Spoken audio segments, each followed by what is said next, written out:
Joshua Reed is our next speaker, and he's currently an outreach medical caseworker with Care Beyond the Boulevard. Is anybody familiar with Care Beyond the Boulevard? All right. So they're a medical nonprofit that serves the homeless and people in need on the streets. They take out vans, they have clinics, they're all over the city. So thank you, Josh. Before we get into this, does anybody need to take an intermission? Does anybody need to use the restroom? Anybody? You're all good?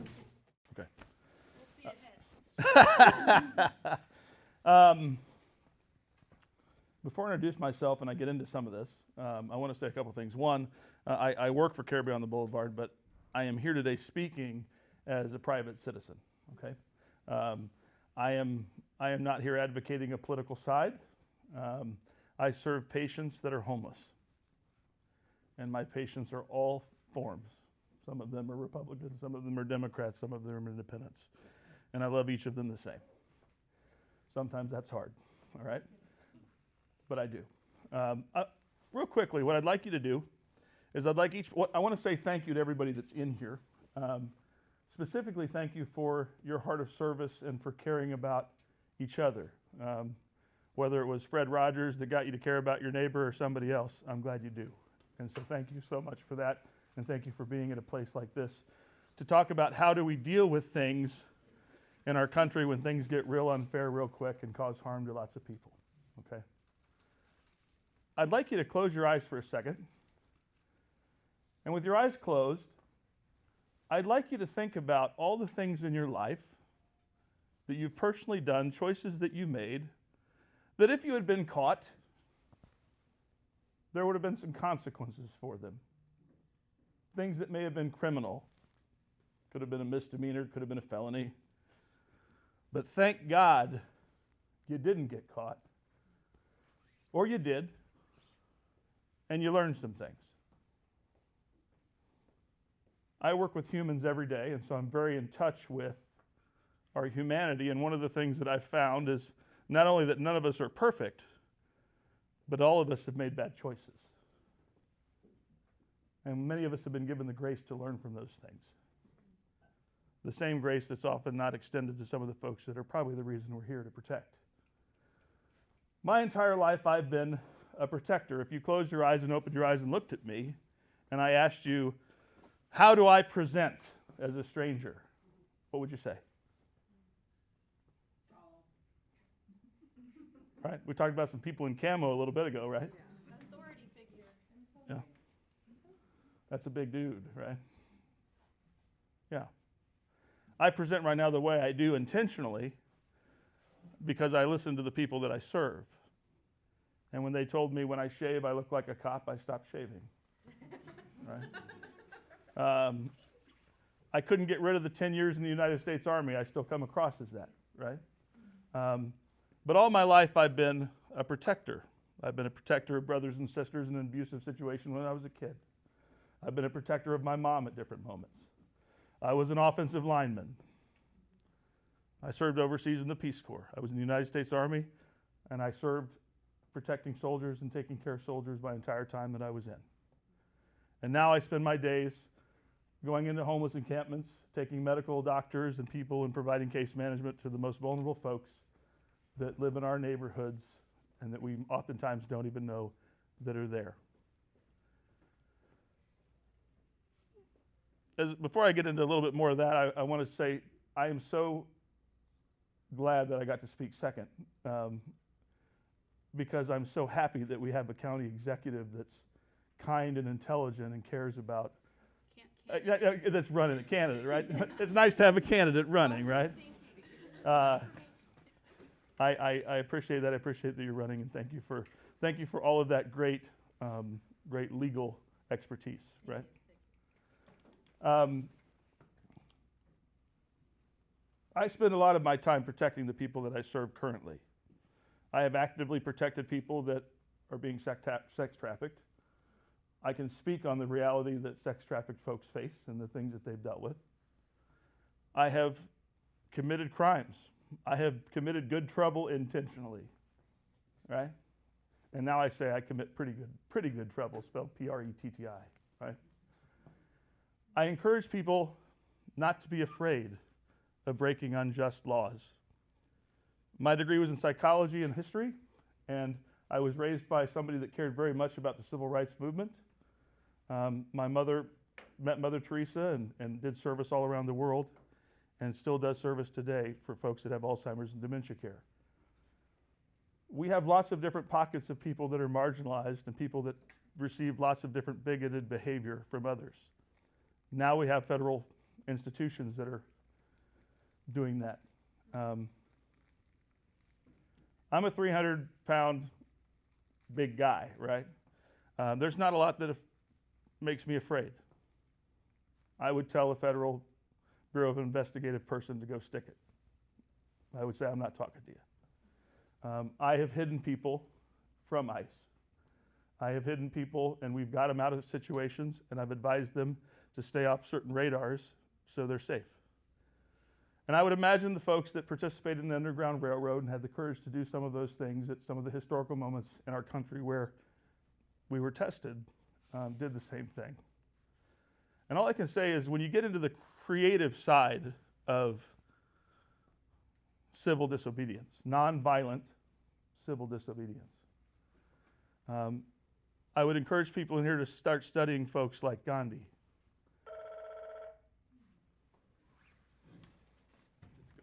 It's Gandhi, he's calling. When Martin Luther King was trying to figure out how best to help the movement and the leaders of the civil rights movement, they studied Gandhi and what he did. Now the difference between Gandhi and what he faced and what MLK faced and what we face today is, thank God today we have so much modern technology at our fingertips. The ability to be able to photograph and record. No matter what type of person you are in the face of fear, whether you're a fight person like me that run towards it, or you're a flight person that might back away, or a fawning person, there's a role you can have in nonviolent protest. There's creative outlets all across the board. Whether that be blowing a whistle or ringing a cow, hitting a cow, we need more cowbell, whatever, right?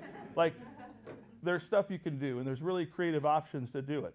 Every poster made matters. Every piece of art that inspires something matters. Every song that's written matters. And so if you're the type of person that cares about that, I hope you keep doing it. On a personal note, I'll say this. As you prepare your minds for whatever comes next, and let's hope that whatever comes next is not as bad as it could be, don't be afraid. Don't be afraid to get arrested. Getting arrested doesn't hurt. I mean, it does if you resist, maybe. But don't be afraid to get arrested for a good cause. I've been arrested for a good cause once. You know, I have lots of people and friends that I work with every day that were arrested for all sorts of other causes, and they're okay. I have two sons. I was in the United States Peace Corps for 2 years. I lived overseas. My first wife, we had two beautiful boys, and they are both mixed, and I've had to raise them in this America. And South Pacific mixed with Chinese, mixed with Euro-Mutt, looks a whole lot Hispanic, right? So my sons growing up have always been asked, where are you from? Well, you know, all those things. So I asked some of my Hispanic friends, and here's the reality. This is for the folks in the audience with privilege. I'm one of them. I grew up on a farm, but I am your CIS big white guy, right? Some of the things and the freedoms that we find getting tested right now, these aren't new tests for our friends in our communities that have experienced this stuff before, that have been singled out before because of something out of their control, like their race or their sexuality or fill in the blank, whatever the bigot shotgun's holding that day, right? My brother lives in South America right now, and the folks in South America, he goes, when they attacked Venezuela, he was surprised because we were shocked, right? Oh, we did what? They were like, really? I mean, America's been doing that kind of stuff for years. So this is a definitely look in the mirror kind of moment for our country, who we are, what we're going to be. I've taught my sons. I just wanted to add this to what you had said about resisting arrest. I'm a person that if I walked up to an ICE agent and I was angry, and they knew it, I might instill fear in them, and I don't want to do that. And I wouldn't do that. I'm very aware of my size.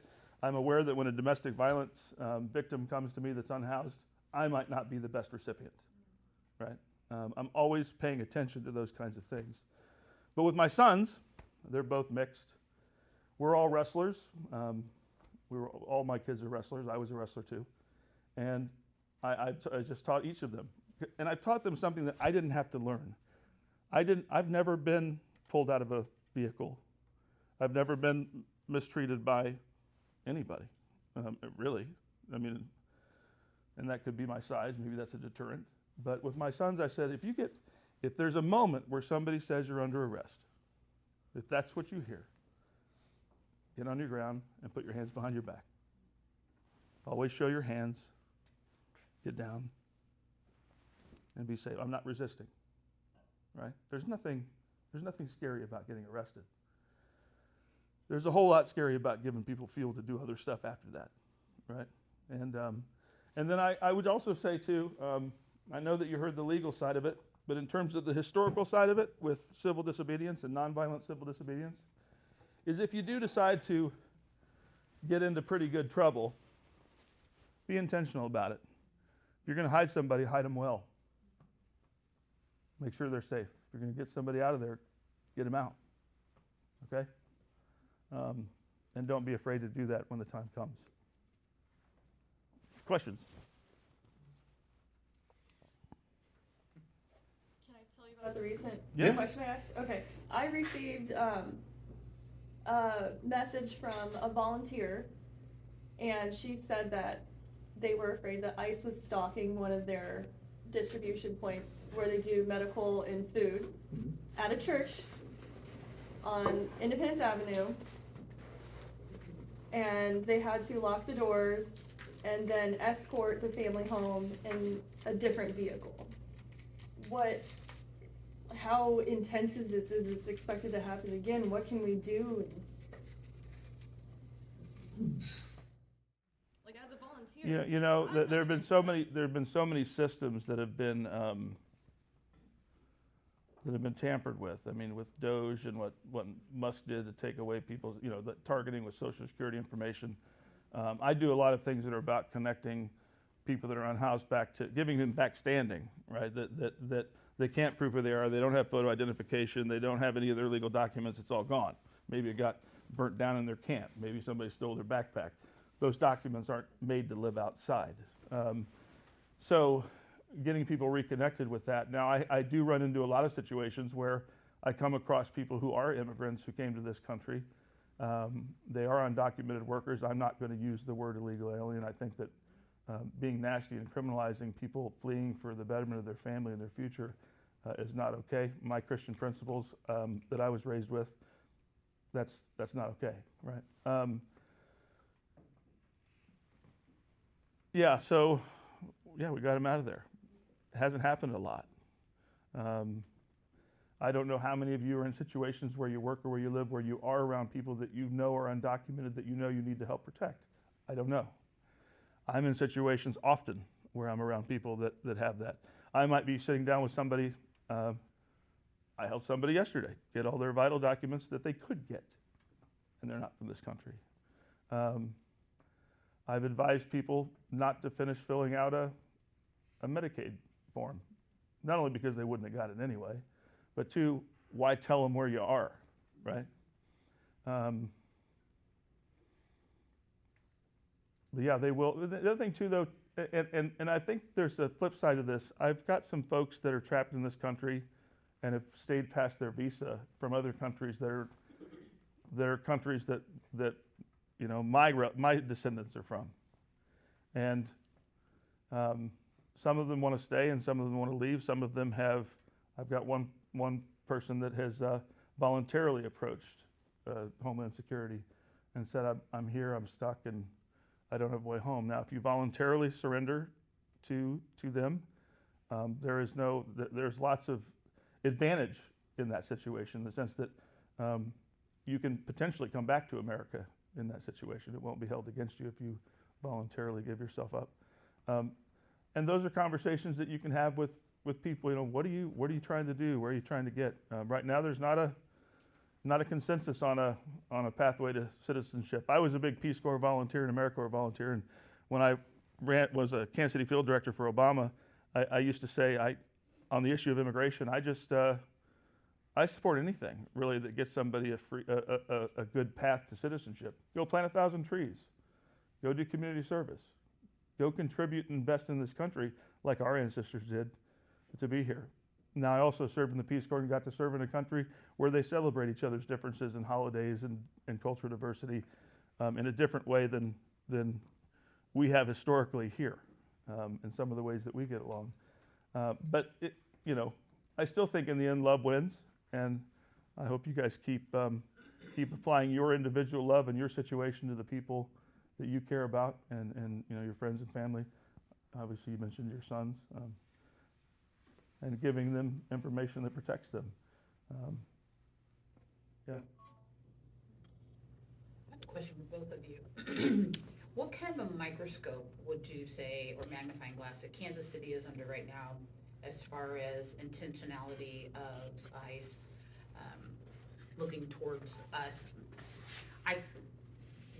When Trump won, I called, both my sons were in high school at the time, and I called the superintendent and the police chief and talked to everybody in Lee Summit, the community I live in, and was like, I have a son on the spectrum. He will never go back to school if he sees something happen in his school.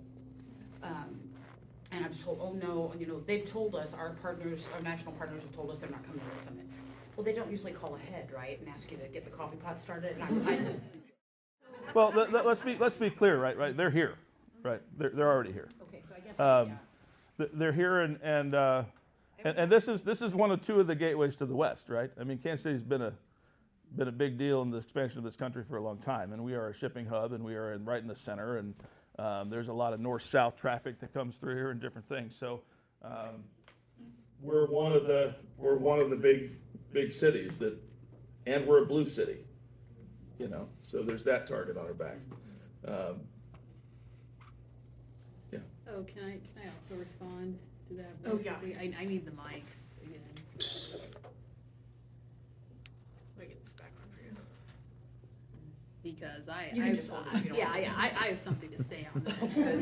I mean, we all know about the mega detention facility that they tried to convert into, or that the warehouse they try to convert into a 10,000 capacity mega ICE detention facility.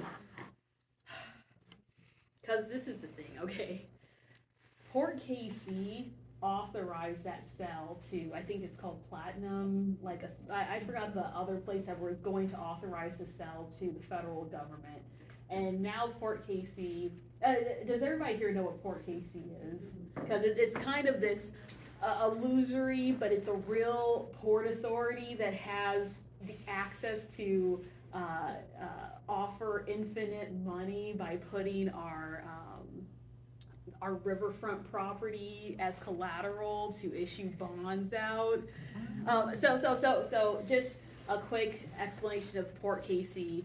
Port KC is a body where people like the mayor basically puts people into Port KC, and but we don't have a say in what Port KC does, and they're able to buy and sell property on Kansas City's behalf, essentially.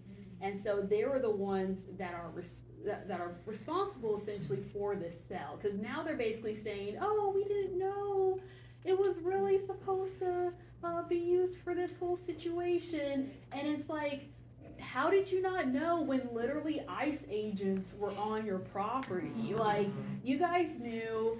I personally do not trust Port KC. Port KC has done so many egregious things in the past that they're able to get away with because they're kind of like this shadow authority that the people don't have control over, because we don't vote people into Port Casey. We do not control what Port Casey does. The only person that really has any control over it is essentially the mayor of Kansas City. And I don't think that they should have so much authority. But the thing is that is not our alarm. This is an emergency. We are going to be used as a hub for detention. They're going to try to put all of their immigration into Kansas City as a central authority. And Minneapolis is going to be us in several months. And if people do not believe that, they're just not really looking at reality here, and that's why we have to prepare. So the thing is we have the evidence here. Trump is very interested in Kansas City. They literally want to put a facility that houses 10,000 potentially illegal immigrants here. You know, we're going to be the next Minneapolis. Don't we have a 5-year moratorium in Kansas City? Yes. Yeah. So the moratorium, and the thing is like we have to commend our city council because they did act very quickly about this, and they did put together a 5-year moratorium. But then after the 5-year moratorium happened, Mark Alfred, our congressman from the south of Kansas City, basically stated, hey guys, if you guys want to put a prison in my backyard. Cass County. Which I mean, Cass County borders, Kansas City. It's like just right there. And so this detention facility is not going to be stopped by this moratorium. Thank you. No problem. Yeah, and I just want to piggyback off of that. Just so everyone clear, ICE is here. We are seeing an uptick in activity. It is being tracked. We know that they're showing up at immigration courts trying to detain people, and we are seeing a significant increase already. We know that they are here. That is why we need to have more of these meetings and meet our neighbors and learn the processes for these kinds of community defense efforts.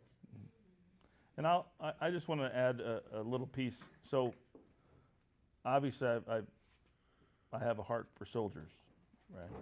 I was in the Army for a decade, and people that serve in all the branches of our military, I haven't come across a lot that don't do so honorably. And half of my family is not of the political side that I'm on. I have a number of family members that are Kansas City police officers. And one of the things I do when I advocate for the patients I serve now, especially when I talk to sergeants in law enforcement, is I remind them that they're just as obligated to protect the rights of the homeless as they are the housed. And I tell them very clearly, I'm on your side. I have family that are law enforcement. When you do things to folks that are marginalized, that create trauma, when you treat people unfairly, unjustly, that can't defend themselves, you put other officers, and that does include my family members, in danger. Any officer that's ever been killed by somebody who was killed because they were the recipient of police trauma and treated incredibly badly, I would say that too about these ICE folks, is that they're somebody's family member, they have kids, they go home each night. And so if we engage in intentional, nonviolent civil disobedience, I don't think that stops us from educating those officers and telling them that they're wrong, or telling them that they're not on the right side of history. But I hope that we maintain their humanity too, and protect them as well. And I hope that ICE officers don't do things that put law enforcement officers or military members at risk, because we're not trying to have any of these deaths on any side. So be creative, have fun, get inflatable frog suits, whatever, right? Yeah, I mean, it's genius. I mean, that kind of protest is absolute genius. And I hope that Kansas City shows its creative side. Yeah. Let's say shit goes crazy at a protest. What can you do to prevent your eyes being burned off by pepper spray. Is there anything that we can do, or can we play medic, or like? Sure. Yeah, so I was trained in a lot of the nonviolent rioter protest stuff for the National Guard. The sandbag stuff, the rubber bullets, all that junk, right? And from a side, if you're going to go protest and you just want to be prepared, rubber bullets don't do much to layers, right? I mean, if you've ever been shot by a airsoft gun or paintball gun without clothes on, it stings like a welt or something. But there's some things you can do to protect yourself. Having somebody that's got something for eye washing, things that will help deal with some of the tactics that they might use. Heck, if you go, straight, didn't like the Shakespeare play, throw rotten fruits and vegetables at people or something, I would say stay away from the things that could be considered assault, like they used to blame, they say, oh, they dropped a pallet of bricks before the protest, to throw into windows or at people. The staying away from the violent stuff or the stuff that could be construed as violence. I think the more you can stay in the kind of the comedic public awareness, shine a light on the wrong part of what they're doing in a way that they can't bend outside of that. Especially if everybody knows they got their camera on them and you've got footage of whatever happens from 30 different angles. That's a pretty good place to be if you're in a community. And how great is that's what's happened, that these events have happened in, it could have been our neighborhood, but these random neighborhoods or communities where it's happened, people just almost instinctually did that. So keep doing it because it's working.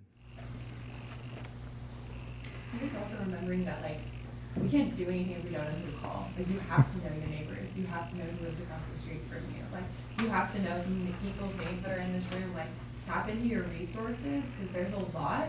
We just don't know about them because we don't talk to each other anymore. Now, as far as ICE mobilization goes locally, are there any Facebook groups, TikTok, are there any sort of social media platforms or groups that people are seeing that would recommend to others in this group to connect? Yeah, AIR has an Instagram, AAIR. There's also KC Mutual Aid is also helping to track things and connect people. The DSA and the PSL are two groups that are also working directly with communities to help connect people. If you live in southeastern Jackson County, there's lots of neighborhood specific groups to join, searching just even what your neighborhood is named, because that's where a lot of door-to-door knocking has started so far. So being aware of who is legit within a mile of your house is helpful. Oh yeah, Boots on the Ground Midwest is another great resource. They're largely organizing. They're a larger organization which is working with a lot of the smaller organizations. And so Boots on the Ground Midwest is a great place to start. Has anyone been on iceout.org? Yeah. Ice Out, I check that shit every day. And if it's anywhere near me, I'm out there with my camera. And I've called 911 before just to confirm that there was a practice going on with the police. But I go up and I'll just go look. You know what I mean? Iceout.org. Easy peasy. And you can submit if you see something through that as well. Yeah. How can we help you do what you do? I am always open to people with the heart to serve the unhoused community in Kansas City. So if that's something that, there's so many ways to tap into that. Kansas City we just finished this week, and I apologize for being a little tired today. We just finished our annual, HUD nationally does something called a point in time count. It's an annual count that we do to kind of see how many homeless folks we can identify in the bi-state area. It's a 24-hour operation where we count people that are in shelter, in service providing situations for meal operations or whatever. And then we have teams that go out in the community and find the outliers in camps and along transportation routes and things like that. So we did that this week. Looks like we've had an increase in homelessness in the last year in Kansas City. We have the highest per capita rate of chronic homelessness. That's For those that don't know what chronic homelessness is, that's defined as being homeless longer than 1 calendar year, or being homeless 3 or 4 times over the last 3 years. We have a higher per capita rate than even Skid Row in Los Angeles. And part of that, what that means is that people that find themselves chronically homeless in Kansas City, it's going more towards they're more likely to stay homeless longer than they are likely to get out of it. And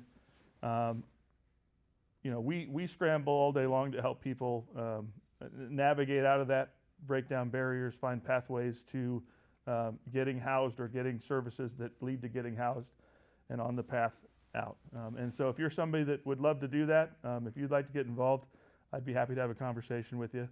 There's so many wonderful organizations to get involved in. River of Refuge is a great one. And there's, in the suburbs, you've got kind of this, Kansas City has an interesting history of finger pointing, where, no, we don't have that problem here, except, well, but this person's from there, no, well, they need to go to the city. So there's this passing of responsibility. Doesn't matter if Gladstone, Lee Summit, Shawnee Mission, there's this kind of thing of not our problem.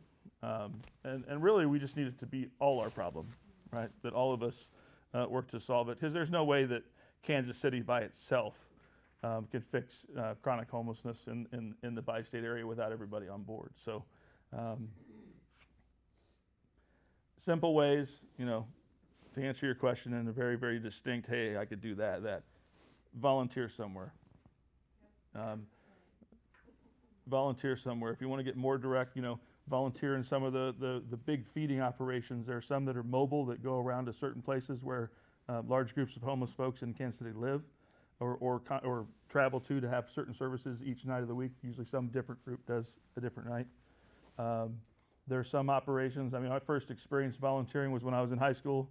I went to North Kansas City High School. I ended up going down to Micah Ministries on Independence Avenue, right down in the city. And that operation, they back then they were feeding 300 to 500 people every Monday night.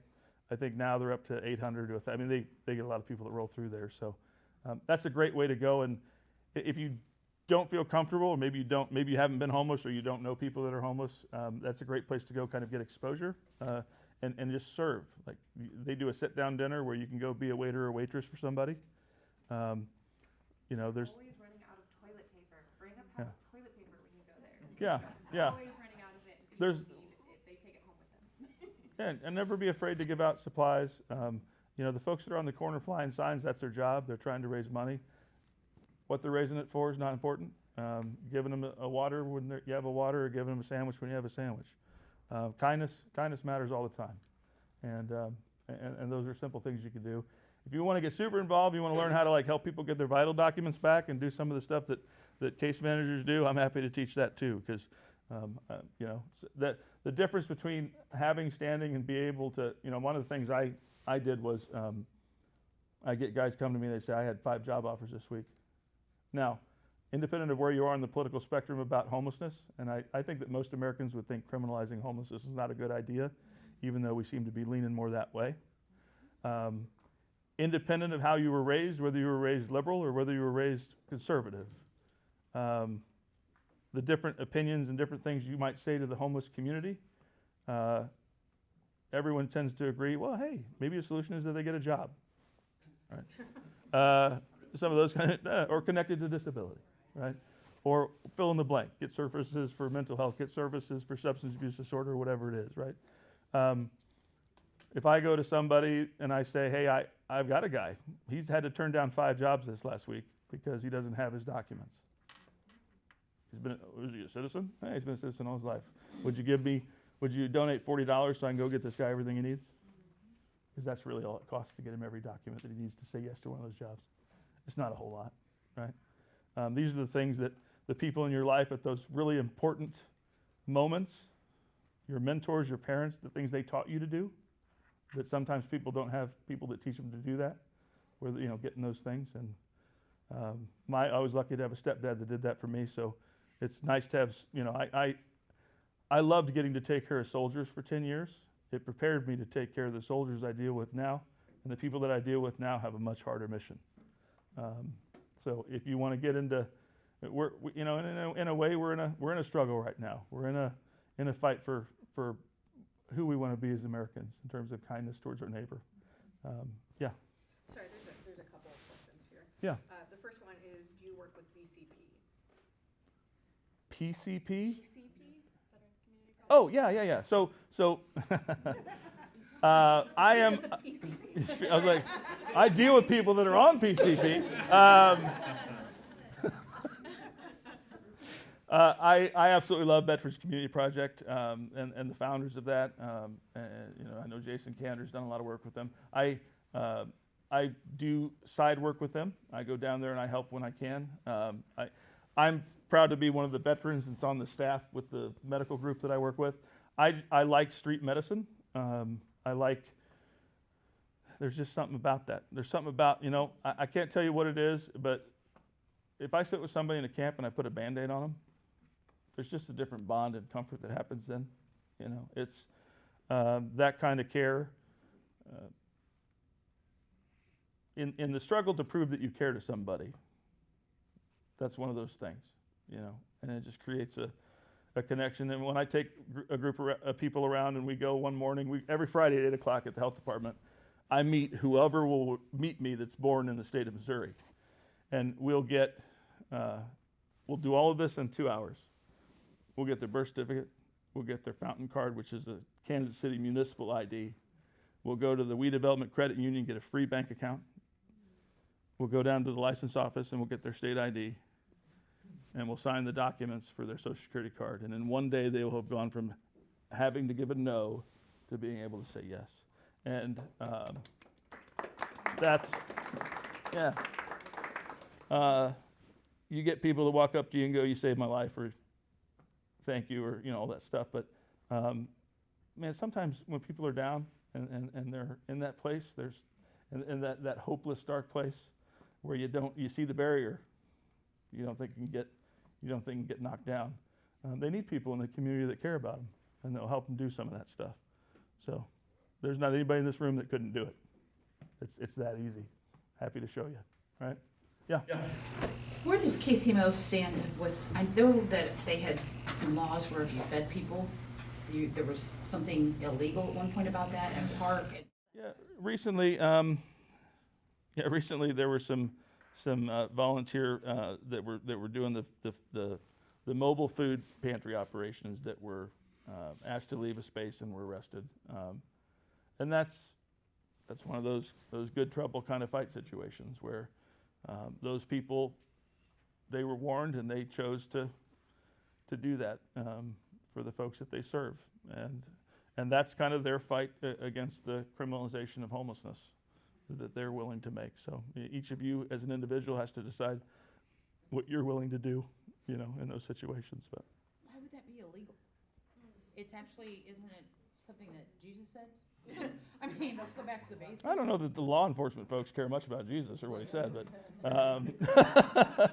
and for that matter too. And granted, I was raised in an extreme religious situation. I consider myself I consider myself a Christian, but I also consider myself a big heaven person, and I've lived overseas and served around some of the most beautiful spiritual folks from other religions, and there's a whole lot of beauty in other faiths and their principles, and a whole lot of shared baseline values and morals that are beautiful. So if you don't feel like you have the answer for everybody and that's how it's got to be, it could be a pretty beautiful place. But I respect each of your individual choices to believe what you believe and all the things that we can't prove at the end of life. And that's kind of how I treat the folks that I serve. So. But why? I'm just curious I why. can, yeah. So there's it goes into the codes, the ordinance of the city of Kansas City on food distribution, and so you have to have certain permits, you have to have certain license, and so if they go to a place and they don't have the permit or the license to distribute the food, and this is not packaged food, this is like, say if they have a soup and they're handing out soup like that, and that's why food handler's permit. It's a health Here's a hot dog, but So you need a trench coat and you open it up and you got your Ziplocs on the trench coat. right, yeah, Take a sample. yeah, on the corner. Yes, so that's why they do the whole thing where they pour bleach and stuff into like soup canisters and stuff like that. Okay. Oh yeah, I've got something to add to that. At Volunteer, we're a 501c3 nonprofit, and we tried to do outreach with hot food, but our insurance would not cover it unless we had a catering permit. So that was our hang up. So we can do like PB&J sandwiches, but we can't do hot meals. Sorry, there's a What's your couple. insurance company's name? State The- Farm. Thank you. The first one is what is your organizations, the ones that you work, what is their biggest need currently? Okay, so the organization I work for is called Care Beyond the Boulevard. We are Kansas City's only street medicine organization or team. We operate a big medical bus that does rounds around the city. We operate medical teams that go out multiple times each week with doctors and providers into the camps. And then we operate, kind of more in-reach type fixed clinics on the avenue and then down at the Beehive down off Seo. As far as what we need, we just came through, obviously we're in the middle of winter. We just came through a big zone of challenge because of the cold. And since we're a medical organization, most of what we swirl around is what is the medical need of the situation. And in the winter, it's extreme, it's protection from extreme weather injuries, obviously frostbite and things like that. If you've seen folks on the corner that are in wheelchairs that have amputations, it's oftentimes, other than accidents, that those amputations came from frostbite and exposure, right? So as an organization, we spend a lot of time getting people from dangerous cold to warm, no matter what that means, and getting them to ERs and whatnot. So there's lots of ways to volunteer, but as far as like material goods and things that we constantly use, are things that you would think about that you need when you're living outside and trying to exist outside. Whether that's tents, tarps, sleeping bags, your hygiene stuff. Imagine waking up in your house every day and everything that you used was not usable. Imagine not having a dresser or a closet, the pile, it rained last night or it snowed last night or the snow melted and stuff got in my tent and now my stuff's all ruined. There's a reason why the clothing pantries go through tons of clothes, because people need them. There's a reason why they go through socks faster than you and I would go through socks, because we can go wash them, right? And there aren't as many washing services and stuff that they have access to depending on where they are. And then, certain cities deal with things and close things down, and there's those impacts. You would probably be surprised. You could probably hand a pack of new underwear to somebody on the corner, and that'd mean a lot to them, right? As far as obviously in the winter, it's about keeping things dry and not wet. So gloves and socks that are dry, cold, wet feet, cold, wet hands equal serious threat in this kind of cold. And then we have coats and snacks, obviously snacks and food and things like that. Kansas City does this exceptional job of feeding the unhoused community. We are really, really good at it. We're so good at it, there are people that will come from rural areas and from other cities and states to come here, especially during the warm months, to be homeless here for the warm months. So we're good at that. And then we're kind of at that next phase where we're really wanting to get everybody, organizations and citizens, really good at helping with that second tier of stuff, right? Like getting people some things that are going to allow them to get back to work, learning to help people, getting more people that can help people learn how to apply for disability, because there are so many people on the streets that should have had disability income a long time ago. And the only reason they don't is because they've not ever had anybody or any organization that's spent the time to get it connected, right? And so because we didn't listen to Mrs. Carter back in the 70s with mental health issues and kind of created an environment where mental health services were done better, we got a serious problem on the streets with folks that have all ranges of mental health issues, because we've given the responsibility of that to the prisons, And so they get in that cycle, which is absolutely horrible. We've got the folks on the streets that are either they're hiding from legal issues, or they have, they've had the repercussions of legal issues and some of those things. And then your substance abuse disorder folks, and there's pathways out for them. And so really getting people that understand the complexity of homelessness, understanding that it's not just about a simple judgment or bias against a group of people, that there's all sorts of paths for all sorts of people to become homeless.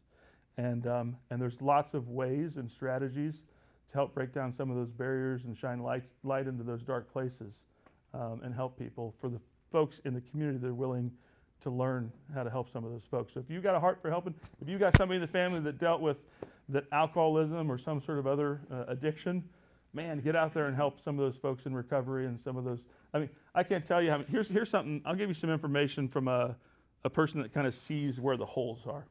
Okay. If you go to Healing House, if you go to a recovery program, if you go to one of these great places that they do the hard work, right?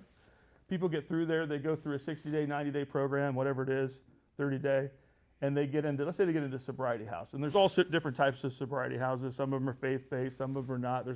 But oftentimes they're going into it with nothing. If you're a part of groups of people that want to help folks as they move in, not move in with nothing, that'd be awesome, because that's a huge need. Right now, there's vulnerability vouchers. So one of the things I do as an assessor, I try to get people, all homeless people qualify for Section 8 HUD housing, because that's income-based, right? It's poverty-based.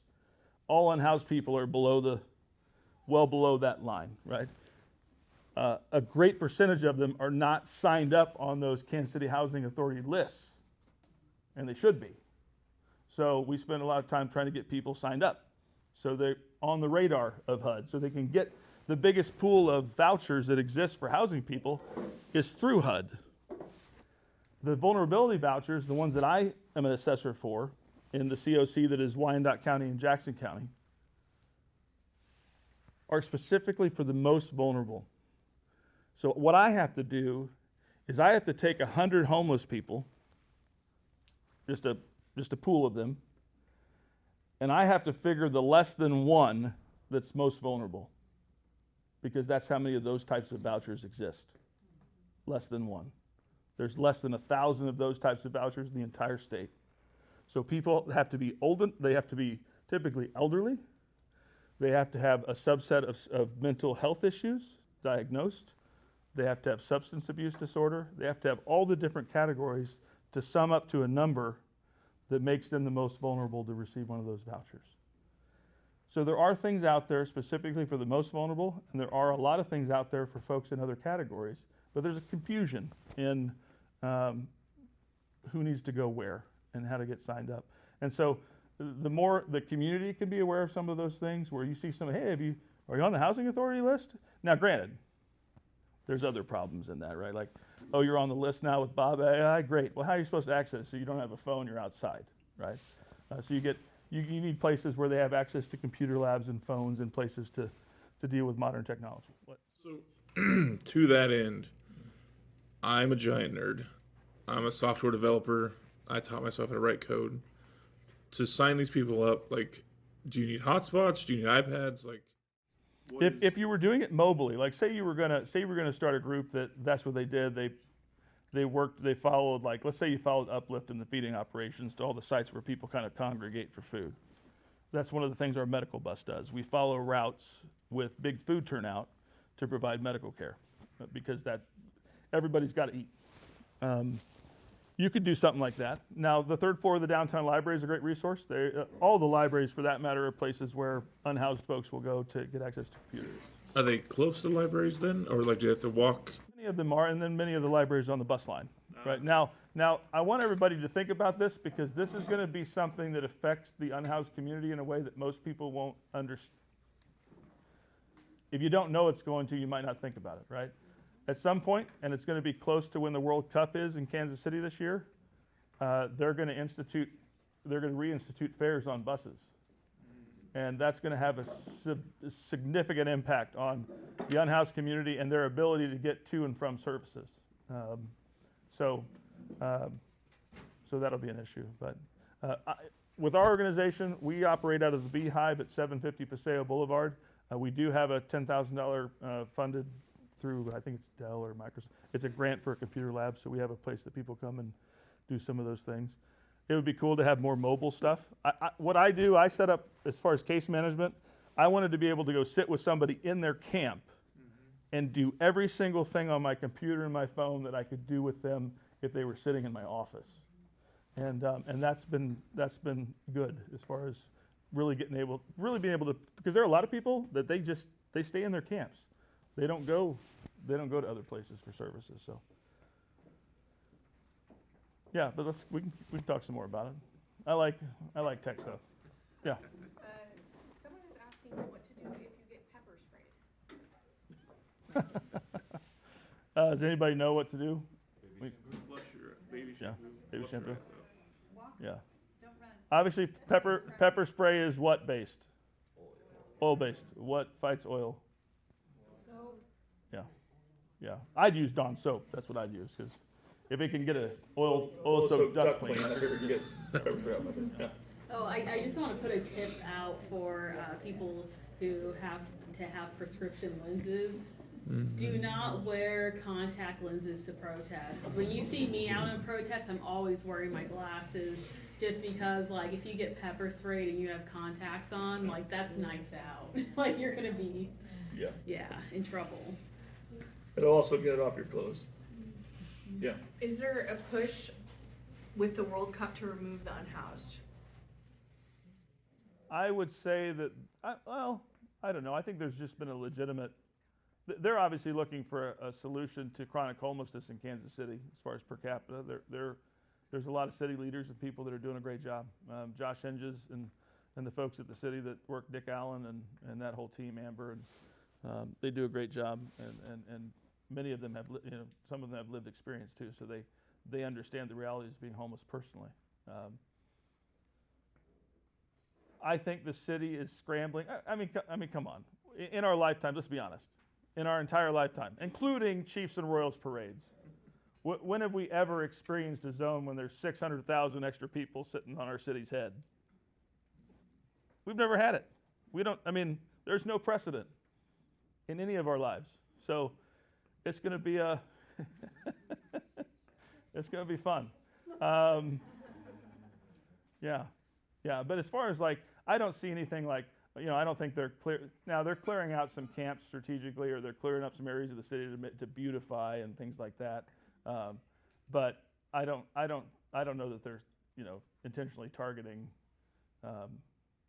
unhoused folks in a different way because of the World Cup. I think the World Cup's just presenting some challenges. It's gonna the other thing is, how many people in here have ever ridden the public bus system in Kansas City? Okay. When you were on the public bus, did you notice unhoused folks on there with you? Right. I think it's going to be fascinating to what they decide to do with fares, right? Whether they want to have less homeless folks on the buses and institute fares or not before the World Cup. It'll be fascinating to see what the city does. But they're definitely having to weigh those kind of things. Are there going to be prepaid bus cards to hand out during that time? I don't know. I don't know. I do know that there has been talk that the Kansas City Fountain ID, and part of this is because a lot of unhoused folks are encouraged to have it as a secondary form of identification, because sometimes it's very hard to get their state ID in certain situations, depending on what they're dealing with. That fountain card itself might have some role in reduced fares once they reinstitute bus stuff. That was told to me by folks over there at the fountain card office, but nothing has been finalized or set as far as I know.